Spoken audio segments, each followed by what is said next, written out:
All right, awesome. Hope everyone is doing well. Just wanted to give a few minutes for some latecomers to join. I'm sure people will continually join as we go. That's how these things tend to go. Hope you guys are all doing really well, and hope you're having a fantastic Thursday. And thank you so much for taking the time to join this session. Now, I want to keep this really nice and interactive. So the way that we typically run these sessions is, if you have any questions as we go, just chuck them in the chat. Potentially even raise your hand if you want to unmute yourself and talk. There'll also be time at the end for Q&A. And it's a pretty intimate group of people here. So we've got 16, 17 people. And my goal is to give you as much value as humanly possible within the time that we have together. So I'll get kicked off straight away. I'm going to go through a paper that I've written, which is about how to build a predictable inbound client acquisition machine. So that's the subject of today's conversation. And let me just get my screen sorted out so I can present properly. And we shall take it away from there. So yeah, as I said, thank you so much for joining, guys. Really, the session is primarily for B2B companies. And what we're trying to do today is give you an end-to-end solution to acquiring clients on an inbound basis. So this is a paper that I wrote. It's called How to Build a Predictable Inbound Client Acquisition Machine. And it's a six-step process, and it's designed to be end-to-end solution for B2B companies. This here is a snapshot from our lead performance report over the last 6 weeks or so. We use this exact system in our business, guys, okay? So we've used this system in the first 6 weeks of the year. We generated 282 leads, and we had 66 sales calls inbound in our calendar. Using this exact system that I'm about to show you today. We have a relatively small team, so we have a full-time team of 5 or 6 people now. We've just put out a new hire because we're growing pretty quickly. And then we spend, we don't have a huge marketing budget. So at the moment, we're spending about $5,000 a month on our marketing, and that's what it's been able to generate for us. So just to prove that I know what I'm actually talking about here. And here's what I'm planning to cover. The session is designed to take you from relying on referrals or relying on some sort of cold outbound marketing, or perhaps over-reliance on 1 or 2 marketing channels. And it's designed to help you build a predictable inbound client machine. So we want to be able to predictably generate significant numbers of inbound clients and revenue in our calendar and into our business. And we want to build a predictable system that enables us to do that. The system I'm going to show you is allow you to predictably generate inbound leads and sales calls in your calendar without needing to do a bunch of spammy cold outreach, without having to have a huge marketing budget or a huge or a large marketing team. And these are some of the topics that we'll cover today. So I'm going to talk a bit about some trends that I'm seeing in the marketplace and why I believe it's getting more difficult to win new business and what to do about it.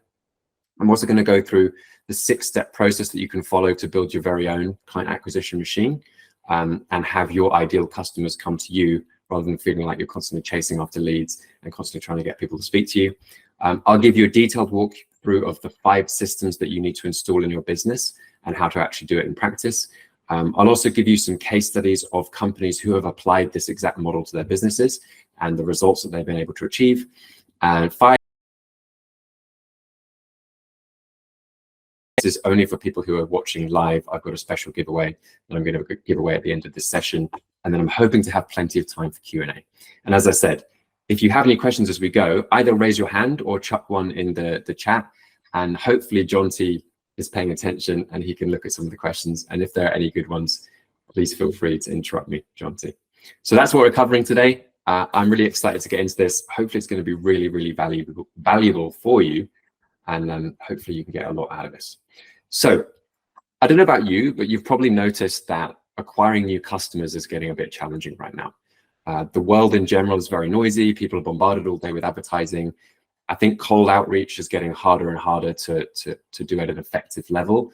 And people are a lot more price conscious than in recent years. So whereas previously people might have been quite comfortable to just pay your initial price point, nowadays you might be finding that people are a bit more, they're negotiating harder on your price point, and it's a bit more difficult to get people's buy-in. I think what makes this worse, and one of the reasons for this, is that we're kind of effectively in what I would define as a trust recession right now. Obviously, we've got a financial recession, but trust-wise, people are far more skeptical now about the companies, the claims that companies have been making, and it becomes harder to cut through that noise with your marketing. So previously, you could have just used Lemlist or Apollo email software. You could scrape 1,000 contacts, send out an email blast, and you could expect to maybe have a handful of demos in your calendar off the back of that. So I don't know if anyone's got experience of that, maybe 3, 4, 5 years ago. That was relatively easy to do. Or perhaps you would set up some automation on LinkedIn and you come in the morning and you've got a calendar full of sales calls. Nowadays, it feels to me like you need to do 10x the amount of volume in order to achieve a similar result. Even ad costs are increasing. So the cost of advertising is increasing. I know businesses that have built their whole acquisition system on Google Ads, as an example, and they've really struggled in the last couple of years because cost per clicks have increased significantly. So whereas before you've got a very profitable funnel, suddenly if it costs you 10 times the same amount, or 5 or 2 even times the same amount to get someone onto your website, suddenly the whole funnel breaks down. And then I also know many businesses in the B2B space, and we work with a lot of companies like this, who they've got a great product, they've got great case studies, but they've relied on referrals to grow, and they've never managed to convert cold prospects into warm leads and revenue. And I worry for businesses like this in difficult market conditions like we have now. And these are the type of companies that this presentation is really designed for. So you might be tempted to think that doing more marketing or doing marketing is the answer to growth. And you just do more and you'll grow.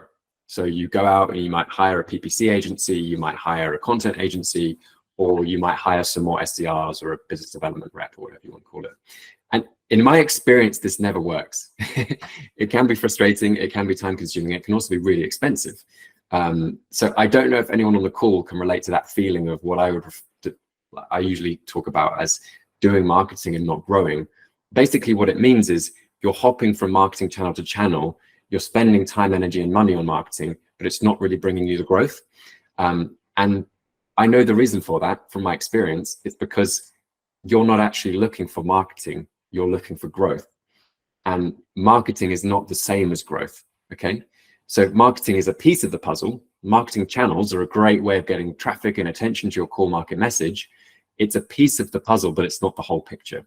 So if you want to grow, you need a whole client acquisition process, a system, an end-to-end system. You have to work to clarify your positioning and produce content that resonates with your audience. So this is almost more like business strategy than it is about marketing if you're talking about positioning and market message. You obviously need to create content, and that's more of a marketing activity. And we call that market resonance once you've found something that really resonates with your audience. And then after you've got that, you really have to have a systematic process of acquiring traffic and then building demand for your product or service with content. So people need to see you as the best or the only option available. Otherwise, they're probably not going to work with you in a competitive market. You then need to convert that traffic and attention into leads and sales calls systematically. And then you need to convert those leads and sales calls into revenue systematically for your business. So if you're not looking at it holistically like that, you're probably not going to get the results that you want. The best part of having a system like this as well, and rather than like sporadic marketing here and there, is that it's predictable. So if you want to scale up, you've got predictable levers and clear levers that you can pull in order to scale up and down. So hopefully that makes sense here. I think one of the really big unlocks I've had over the last few years is that you need to look at the system as a whole if you want to see the real growth that we're all after. So hopefully that makes sense. I'm just going to take a little sip of tea. I've got my super English teacup here. Hopefully someone can appreciate that on the call. It's awfully quiet, but I hope you guys are enjoying this. It's kind of weird when you're like presenting and not getting any feedback at all. I'm kind of used to doing this in person. So hopefully there's some enjoyment. Please give me a thumbs up in the chat if you're enjoying it. So you have to think about this systematically. And then there's this question that we often get, which is, should we be focusing on inbound or outbound marketing?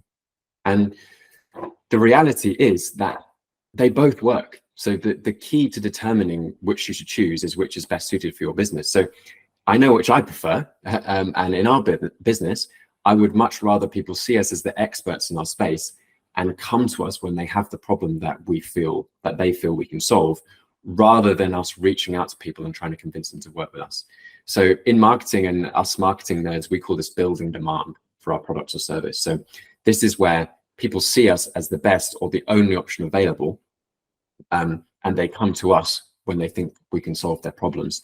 And that's kind of the inbound system that we're talking about today, and we'll help you implement today.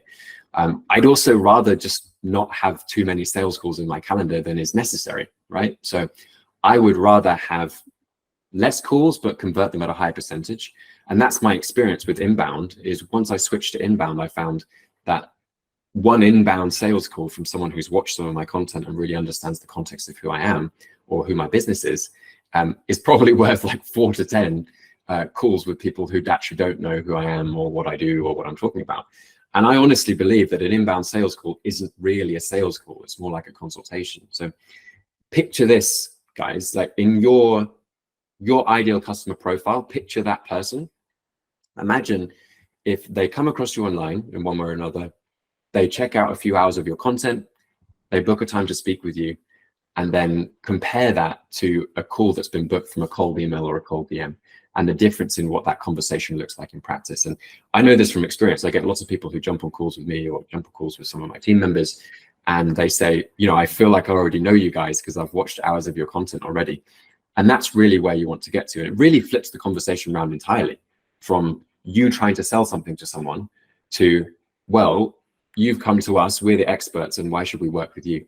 And there's no comparison, in my opinion. I don't know which you guys would prefer, but I think it's pretty clear to me. So I also just want to touch on my story and why and how I came to these conclusions that I'm talking about today.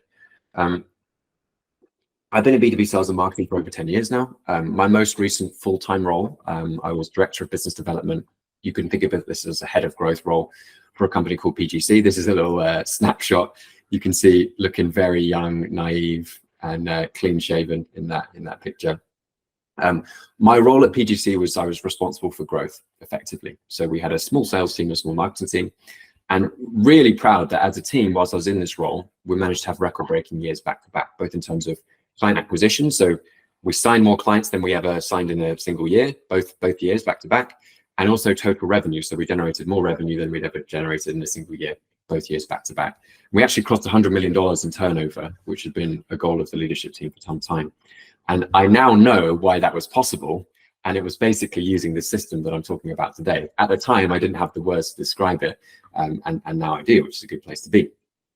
I then left to launch my own business as a marketing agency called Turanga.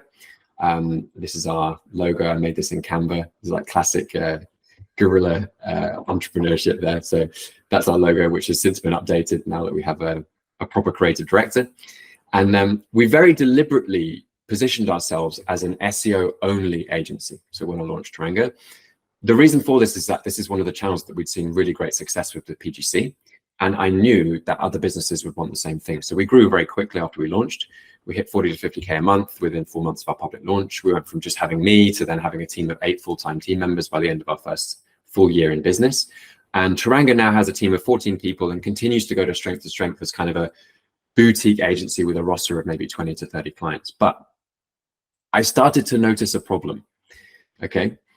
We were getting people great results and we're providing a really awesome service, but clients were not always seeing the growth that they wanted, right? So we could get a website to rank page 1 on Google. We could generate a bunch of inbound traffic, but that didn't always convert to leads and revenue.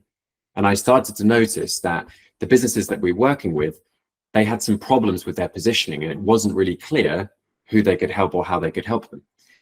Many of them were relying entirely on 1 or 2 marketing channels, and maybe they didn't have the systems for actually turning some traffic from a marketing channel into leads. And then they didn't have a great system for turning leads into customers. And so I realized that SEO is a super valuable service, which we still offer today.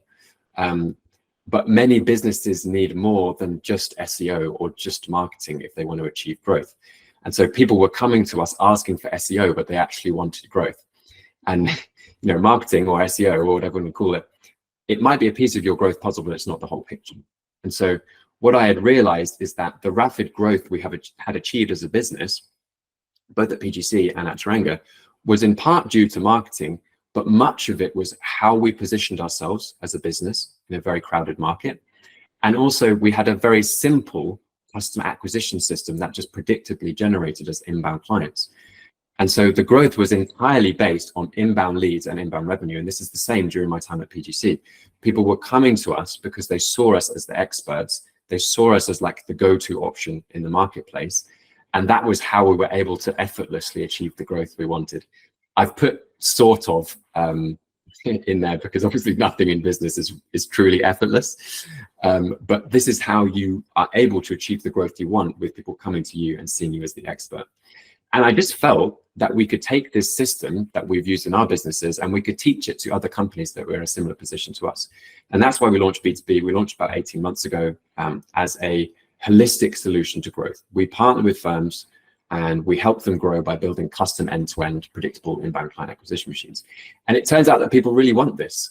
So this is the exact same system that we used to achieve the results I talked about in the first 6 weeks of the year. And it basically that I'm going to share with you today.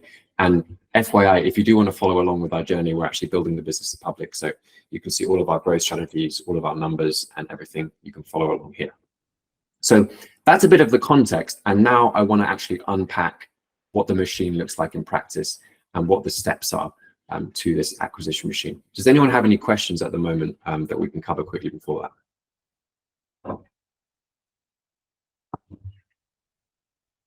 If not, we'll just get cracking straight into it.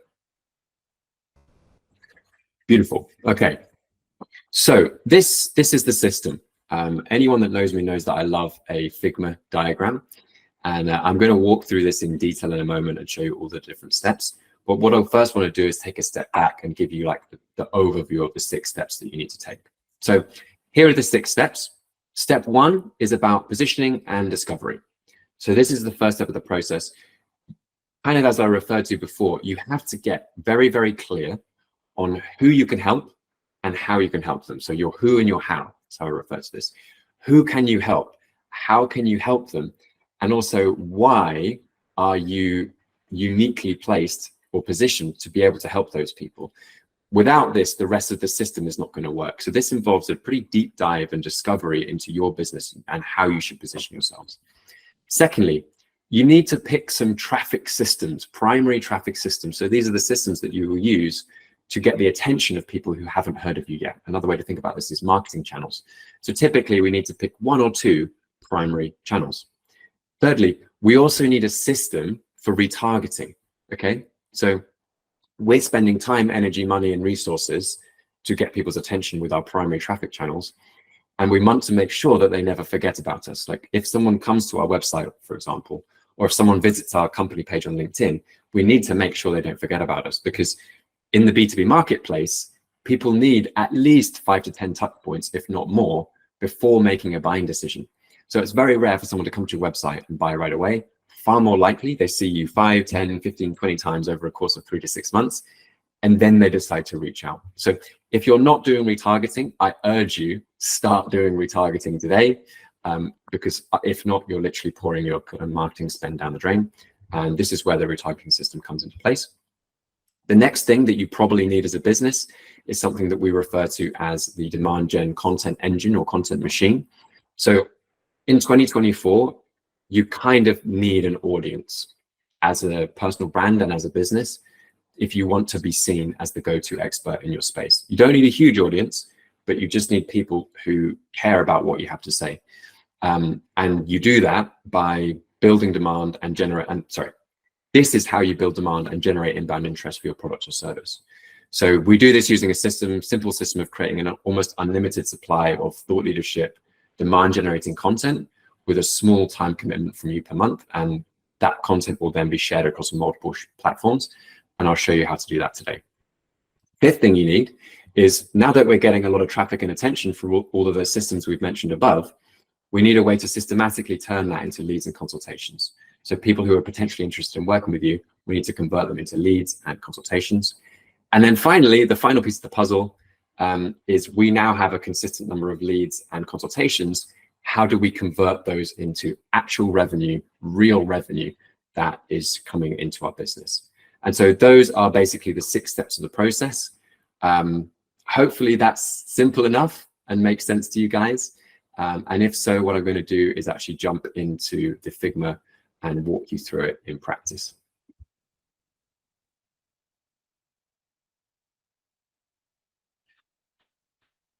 Perfect. I'm going through slightly quicker than I expected, so if anyone has questions, please shout.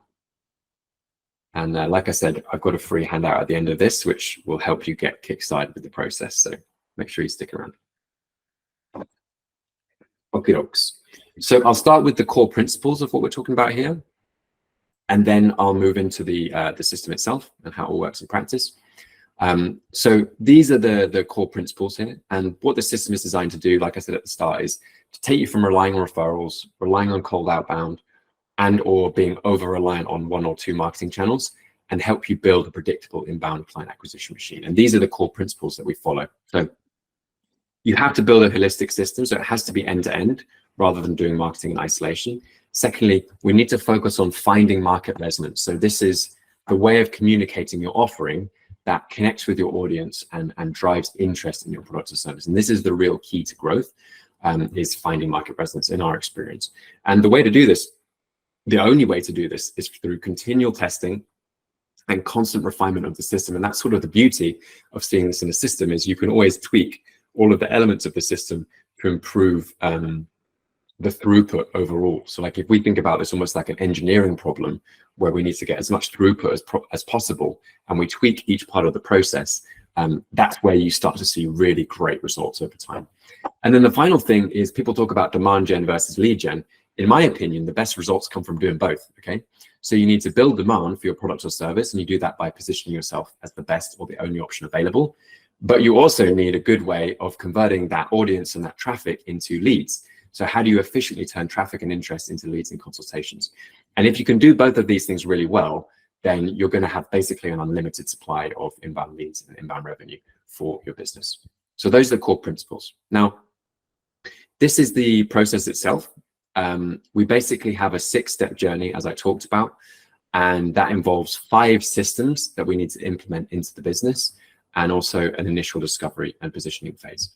So we usually start here, and this is the exact process, by the way, that we walk through with our partners. We start with the kickoff, and then we move into the discovery process. Now, what this is designed to do is to find your market message. Okay, so how should you be positioning yourself in the market, and what should your core market message be? Now, what I've noticed a lot of businesses do is they go and they get their senior leadership team and go into a boardroom and try to figure out what their market message should be. That's fine, but really the best thing to do is start with your customers. Ask your customers what your market message should be. That's my opinion. And so we usually start, for established businesses who have been around a while and have a track record, we start with customer interviews, and that's useful for 2 reasons. One, because we can produce some nice marketing content, because we get case studies and testimonials from them.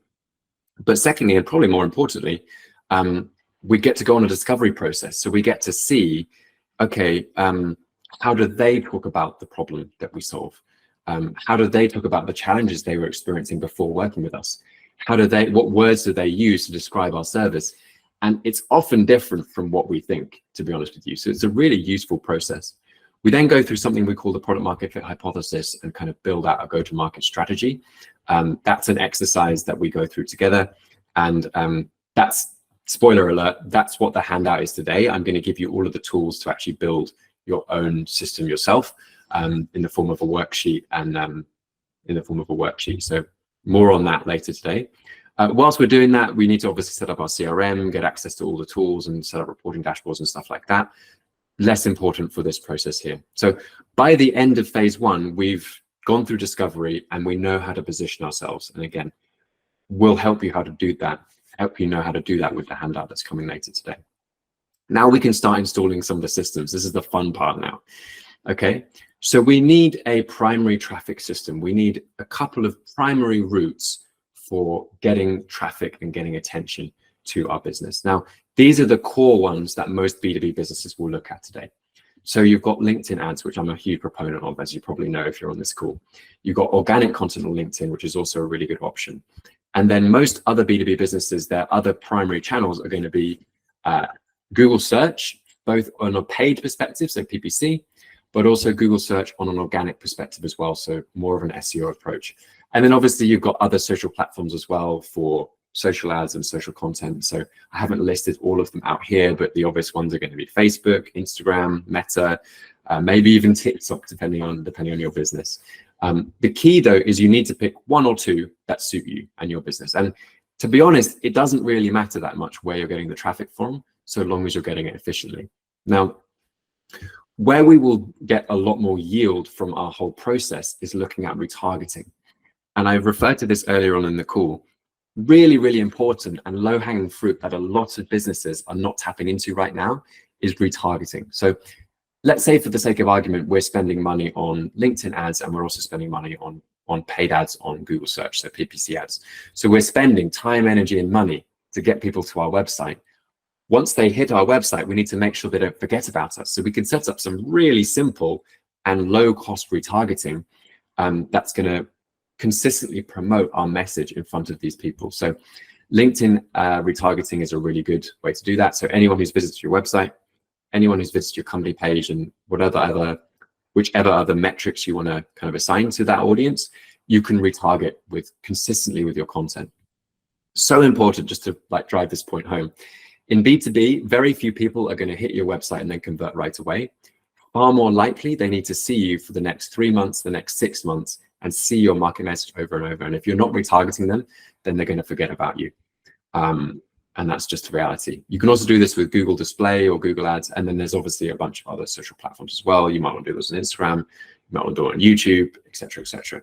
So really important elements of the process are going to be your primary traffic system and your retargeting system, and determining which ones you should use in your business. And again, I'll give you a handout that will help you with that. Next is the demand gen content machine. So if we want you to be seen as the best or the only option available, really, we need to do that with content. Now, the reason that people struggle often with content is typically it should be done by the subject matter expert, really, the person who knows what they're talking about. But that person is often someone who's very busy. So maybe they're the founder of the business, or maybe they're one of the senior team, and they don't have hours and hours per week to create tons of content. And so we've devised a system where basically we take roughly 60 to 90 minutes of that individual's time, whoever the subject matter expert is, and then we do one recording session per month, and that is all of the content that we need across multiple platforms. So it's all about efficiency and repurposing that content. So we need to determine what's a good playbook to actually record that content. A few of our playbooks that we use, we haven't listed all of them out here, would be live events like the one you're attending here today, would be podcasts where we invite people on and talk to them and record the content. And then also we have a playbook we call the podcast style interview. This is the easiest one because basically you just set up a call, like an internal call, and you just record it. So it could be a Zoom call, and you just kind of record it, and you ask loaded questions about your product or service and your area of expertise. And then basically that can lead to lots of useful content that we can then use across multiple platforms. So we need a simple system for recording that content.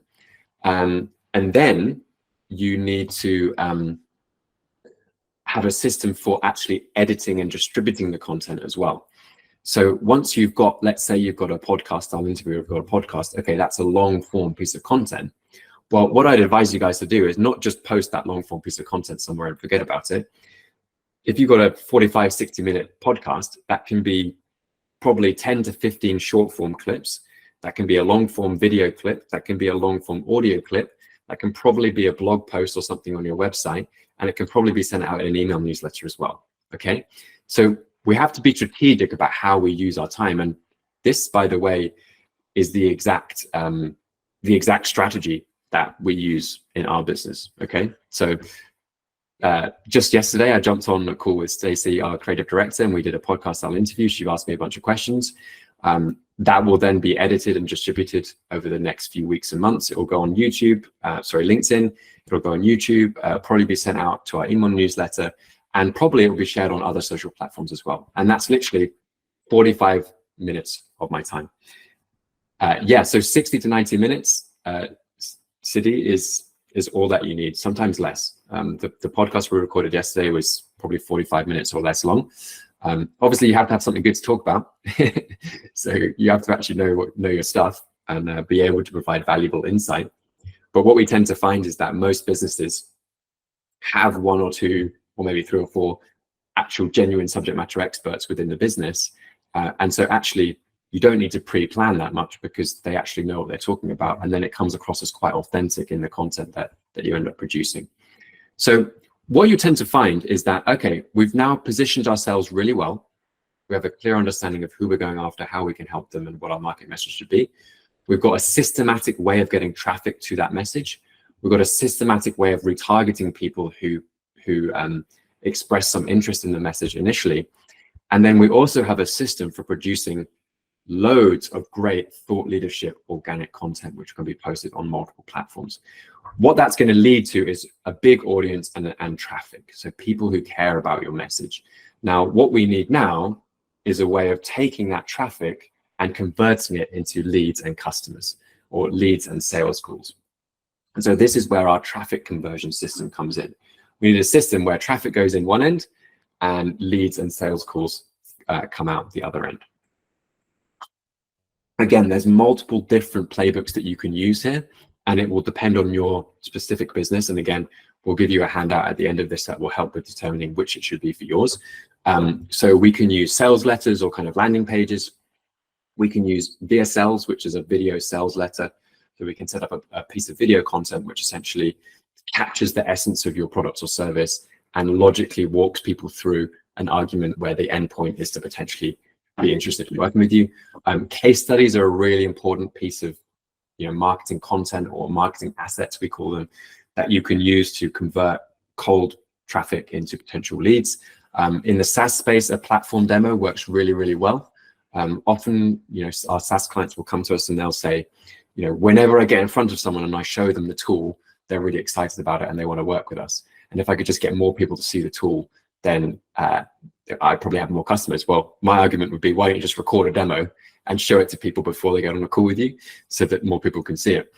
We also have the option of, we call them remote SDRs or appointment setters, and a bunch of other systems as well. So the main thing that this needs to do is take that traffic and convert it into potential customers and potential leads for your business. And then the final part of the process is, okay, we're now getting a bunch of leads. What do we do with those leads and how do we turn them into actual revenue? So typically you want to process for nurturing the leads with usually organic content, value-based information, etc. You want to optimize your sales process. So you want to make sure that, what does your proposal process look like? Do you work to a script? Do you work to checklists? Is it a one call close? Is it two calls? How does it work in practice, etc., etc.? So you want to have a system for doing that. And then ideally you get some sales training and coaching as well, so that you can optimize your actual lead to revenue kind of percentages. In my experience, and I don't know if anyone on the call feels this way, this is not usually the biggest bottleneck in most of the businesses that I work with. So usually once they get inbound leads, they're actually pretty good at converting them into customers.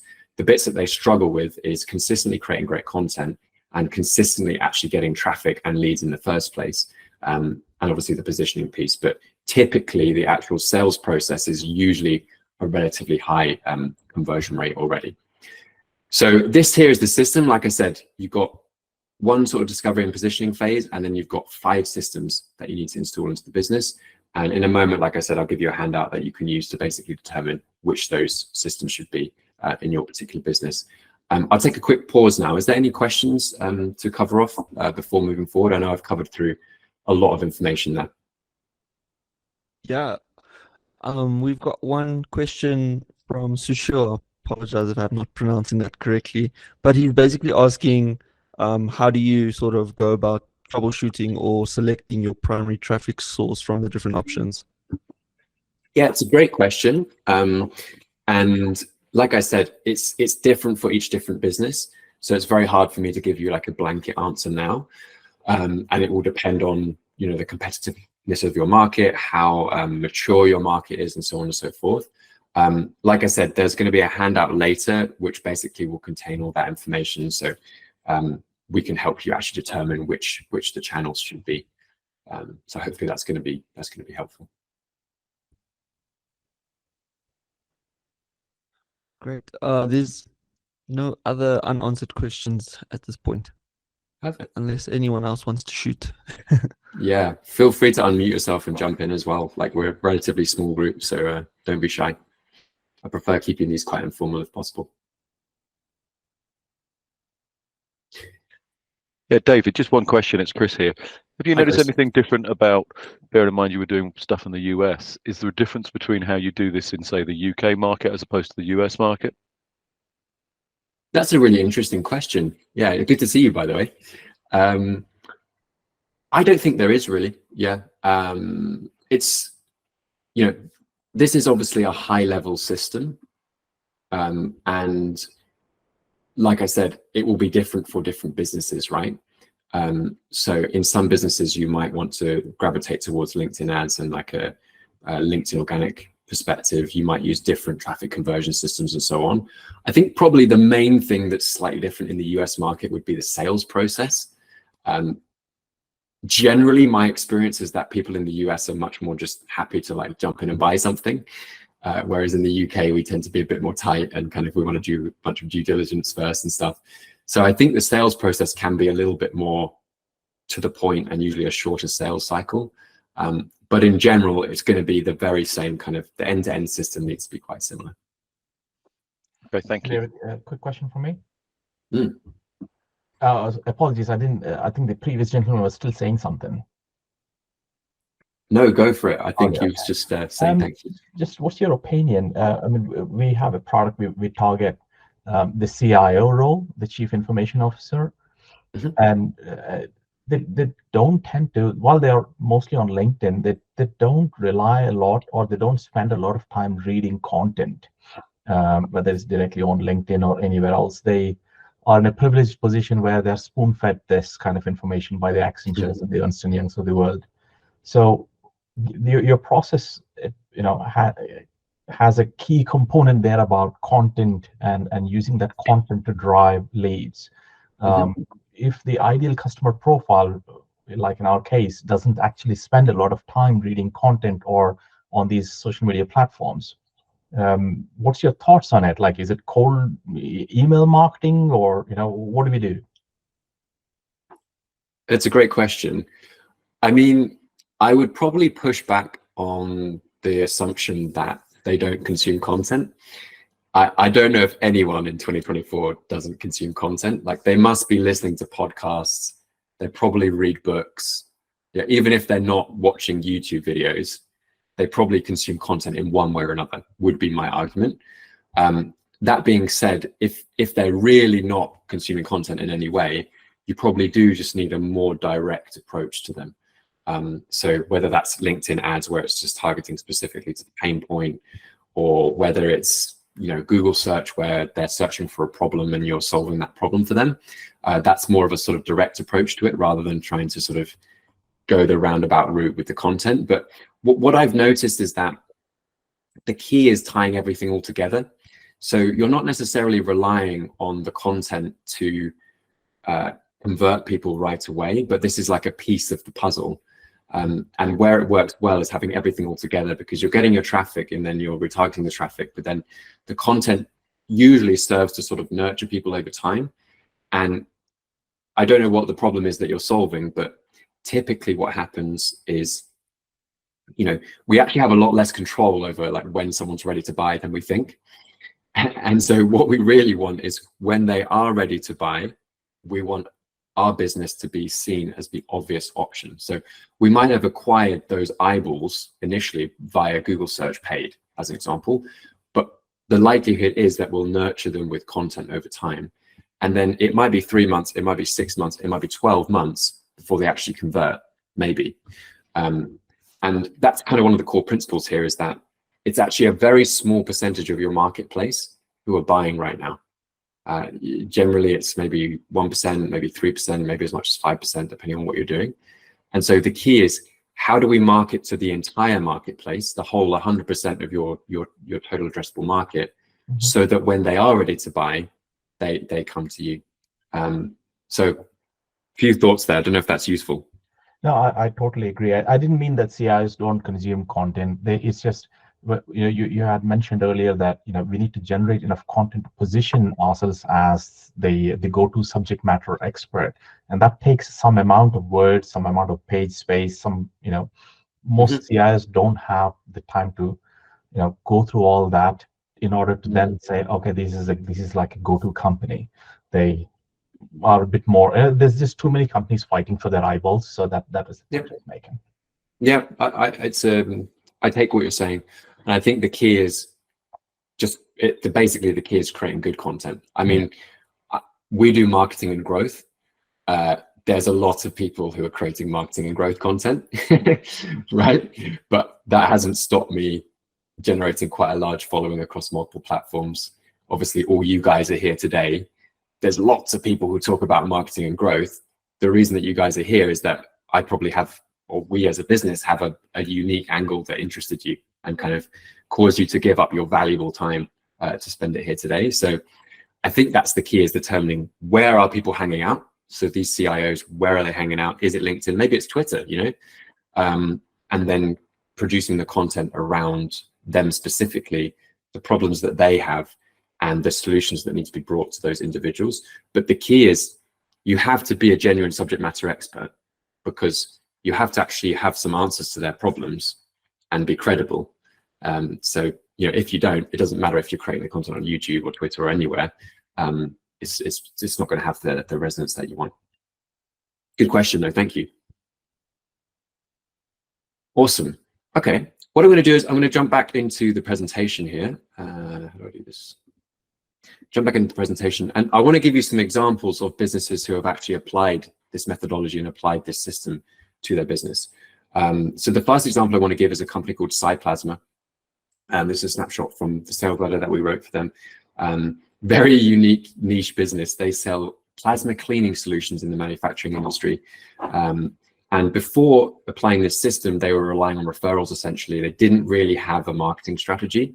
They had tried PPC and a number of other channels in the past, but had little effect. They ended up spending a lot of money and not really generated any results. And what they wanted was a way to predictably generate a pipeline of new business.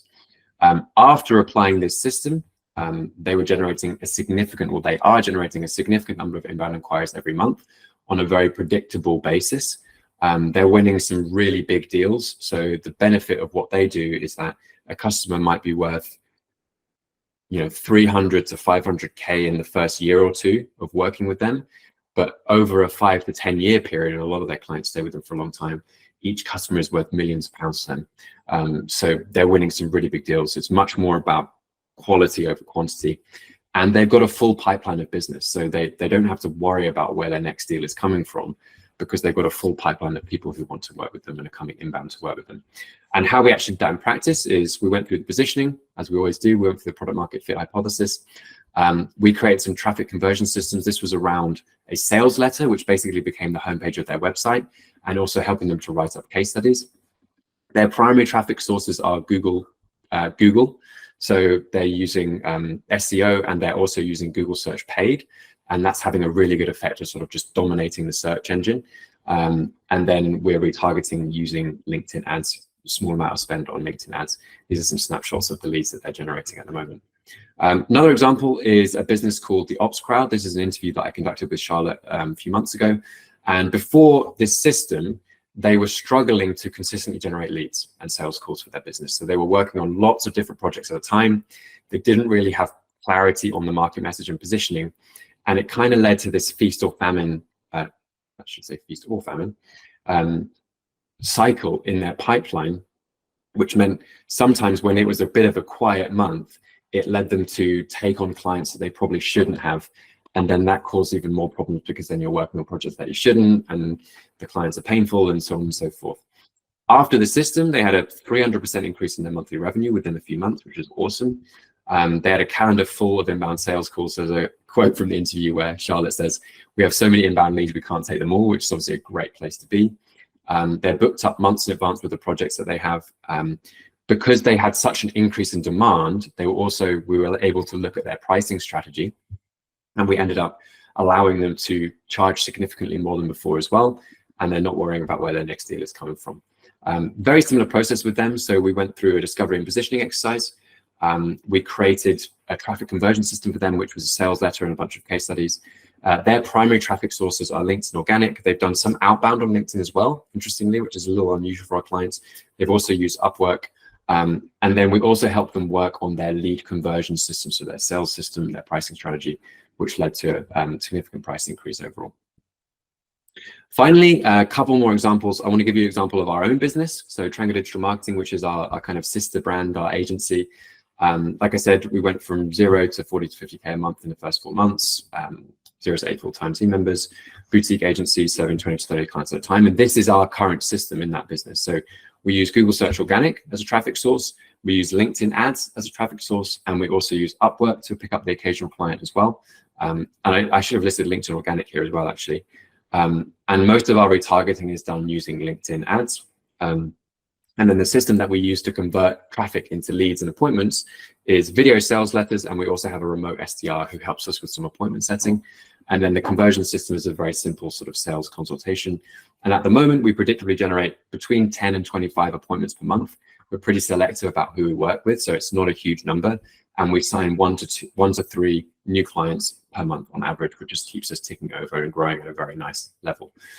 Final example is our own business, because like I said, this is the exact system that we use in our company, and it's generated us nearly 300 leads so far this year and 66 calls so far this year in the first 6 weeks of the year. And this is our own system. This is our inbound system and how it works.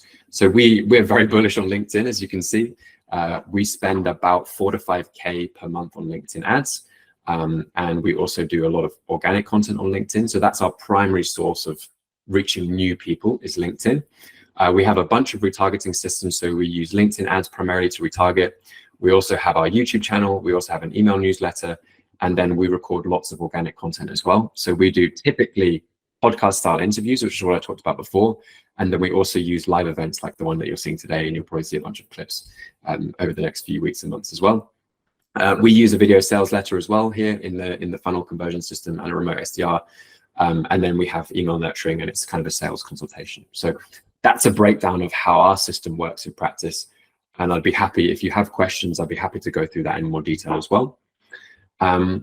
So final couple of things here. I just want to get to the giveaway. So one of the main takeaways that you probably should have taken away, if you haven't, I hope you have, I hope you do now, is that each business is different and needs a different system, okay? So you've hopefully learned something today, and I hope you've got a bunch of lessons that you can use to apply to your company.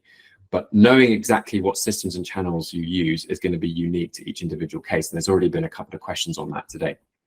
So the good news is that we want to help you with that. We have a free special giveaway if you want a bit of extra help in actually implementing this system into your business and building your very own client acquisition machine. This, and I'll show you this in a moment, is our updated over the last couple of weeks growth strategy document. We call it the product market fit hypothesis, or go-to-market strategy document, or growth Bible. The reason we call it that is because it basically contains the blueprint that we use for each of our growth partners and the companies that we work with, and the steps that we need to take to actually build the acquisition machine and which systems we're using for which business. Typically, we charge a lot of money to work with people and actually implement it into their business. Today, you can get it for free, and we're also doing a 30-minute session to actually go through that document with you. So let me just open up the doc, and oh, that's interesting. I didn't know you could do that. I'll open it in a new screen because I think that's going to be easier. So this is the document itself, and this is kind of how it works in practice. So there's a little video explainer at the top, and then you will complete this top section, and it goes into detail about your case studies, the pain points that you solve, useful insights, a bit about your offer, a bit about your current marketing activities, and a bit about your current sales activities. And then we'll work with you and use that information to let you know what infrastructure systems you should use and what playbooks you should use. So for your traffic conversion system, we're going to make a recommendation. Okay, you should use case studies, you should use a sales letter, etc. Your primary traffic source should probably be Google search paid, etc., etc. So we can, using the information that you provide us here, we can go through this together and actually give you like the step-by-step of what your actual inbound system should look like. So how to get your hands on this and how to get the free session as well is I'm going to put a link in the chat in a moment. In fact, let me just do this now before I forget.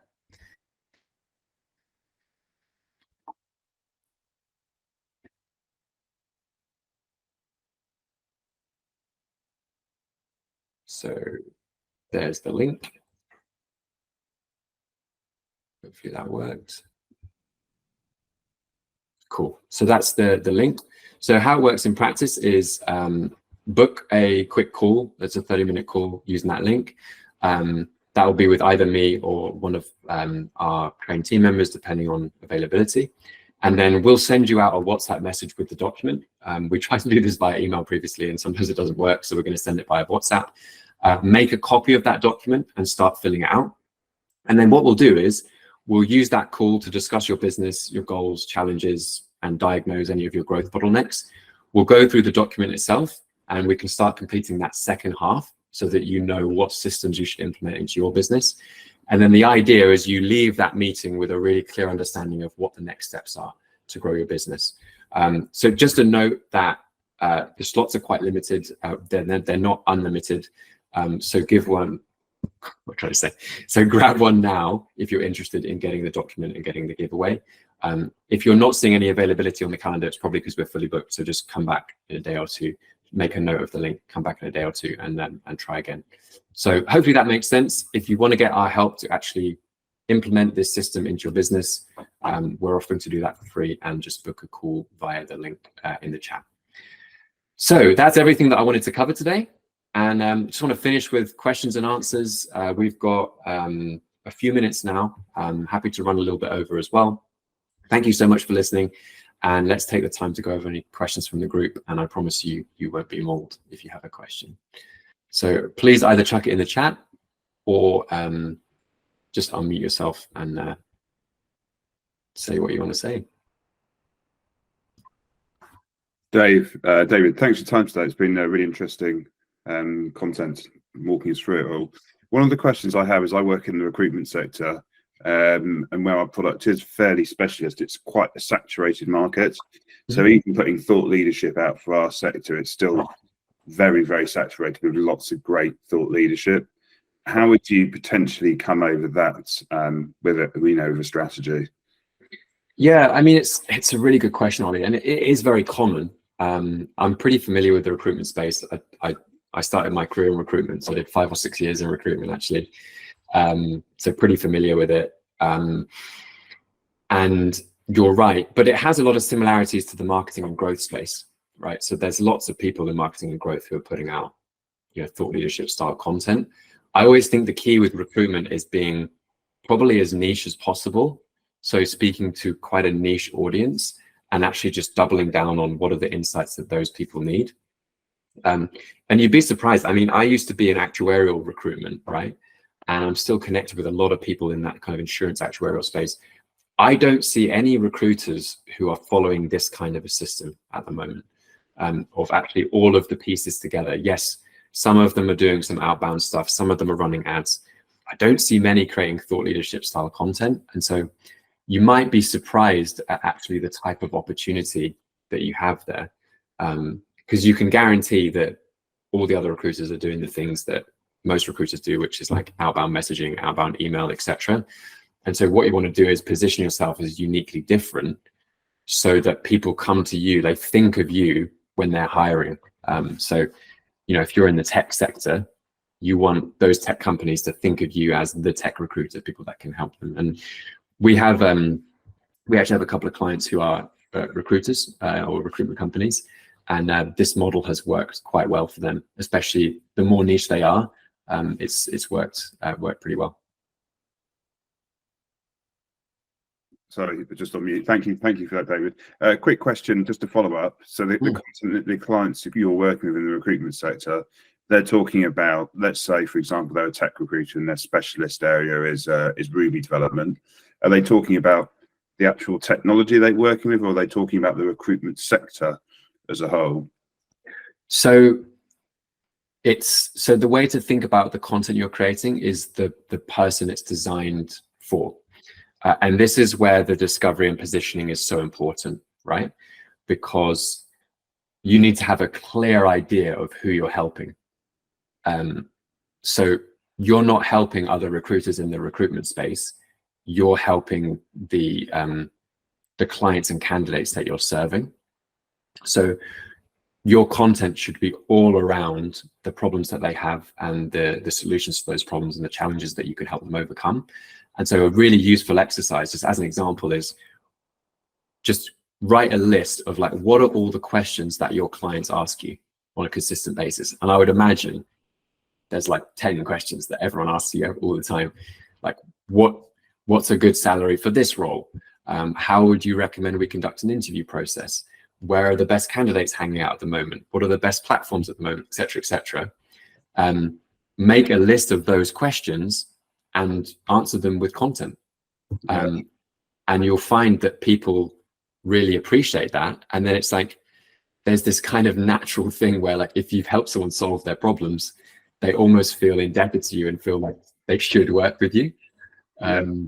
So does that help? Does that answer your question? Yeah, no, it absolutely helps, because I see a lot of people in our sector, what we do, and, you know, putting out really, really good content, but it's very focused, very much focused more towards their peers. And I think, you know, I always think that the peers are never going to buy. So yeah, that does help focus the vision of what the content should be around. Yeah, it's the same in my market as well. Like, there's so many marketers that create content for other marketers.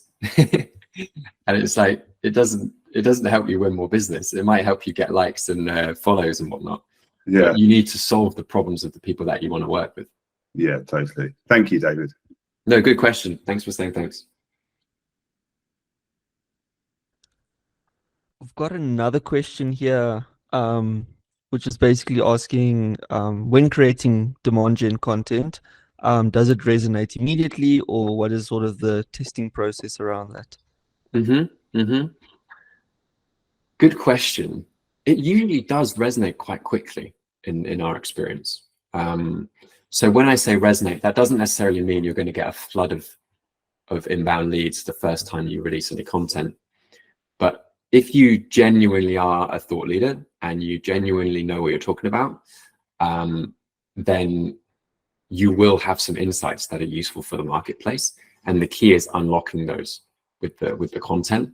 And so you might not get leads right away, but you can tell if you're on the right track, if you're getting decent engagement, your followers are increasing, and so on and so forth. And then because the demand gen content is just one part of the system, and you've got your traffic source and you've got your retargeting source, it all works together to build your audience, build the number of people that potentially work with you. And then over time, it just compounds the number of people that actually put up their hand and are interested in working with you. So long story short, the demand gen content usually does resonate very quickly. Sometimes the actual initial business positioning is something that needs to be iterated over time. So you might come up with a hypothesis and then that needs to be iterated.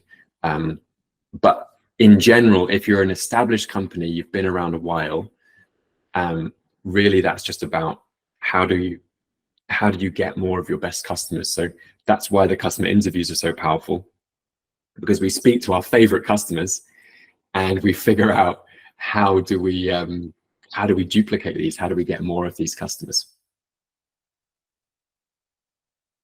Hopefully that answers the question. Answers the question, you know? I believe so. Another question was regarding pipeline measurements, and do you prefer like a singular or multi-pipeline? This is like relating to the CRM sort of audit. Mm-hmm. What does that mean? Like multiple pipelines per marketing channel or per type of customer, or?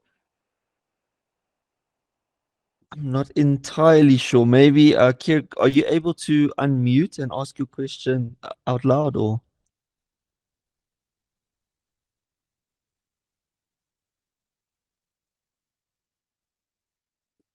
Hasn't unmuted.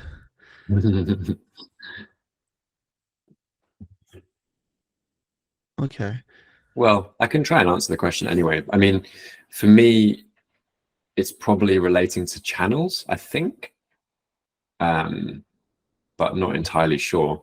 But you want to be able to measure both, right? Like you want to be able to look at all of your marketing spend and measure the ROI on your marketing spend, but then you also want to be able to measure each individual channel as well. I think where it gets a bit difficult nowadays is like going much more granular than the channel itself, because it's so hard to tell how people have been impacted by your marketing. And yeah, the lead might have come from a SEO or from Google search, but they first heard about you on LinkedIn. So probably both is the answer. Yeah, I also see he jumped off right now. Fair enough. Didn't But like yeah, the answer. unless they don't have like very distinct products that require its own pipeline and nurture process, I don't see why overcomplicate it. I agree. Yeah, I agree. And typically, this presentation is really designed for like SME size companies. So, if you're not a huge enterprise business, you don't need many pipelines for sure.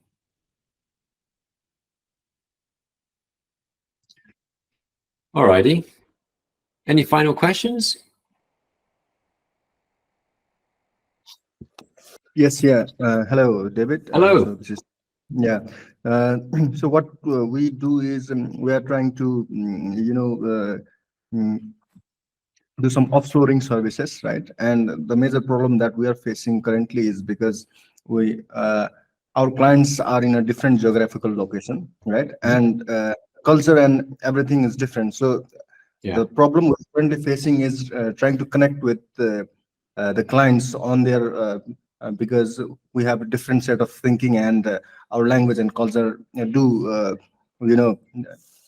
not match. So there's a difficulty that we are facing. And what do you suggest how we can go about getting our services more to the people that we are looking to sell, and in their how can we communicate so that it is easier for them to accept us as a service provider? So if that is making any sense. Yeah. So you're trying to target businesses in different regions, and you're struggling to sort of connect with them because it's like a different cultural background. Is that right? Yes. That's an interesting one. That's not something that I've really had to tackle in the past, so I don't have a great answer off the top of my head. One thing to mention is that, certain forms of medium and like content, for example, and advertising and marketing, they will convey more information than others. So maybe if you're finding that that's a difficulty, maybe you focus on more of a text-based approach. But I feel like if you're speaking to the right people and you're solving the right problems for them, then it shouldn't matter what region you're from. So I don't know if that's a bit of a limiting belief on your side, if I can say that. We'd be happy to help you with this. So, if you haven't already, pencil in a call, and either myself or one of the team will jump on and discuss it with you. Yes, sure. And I also wanted to ask whether you'll be providing the Google Docs that you are showing and the Figma file later on. Yes. I can share the Figma for sure. Let me do this now. Let me do this. So the way to get the PMF document is to just book in that consultation, because really that needs someone to actually walk you through it as well. That there is the Figma file. And yeah, like I said, if you need the document, then please just pencil in a call. Sure. Thank you. Thank you very much. Pleasure.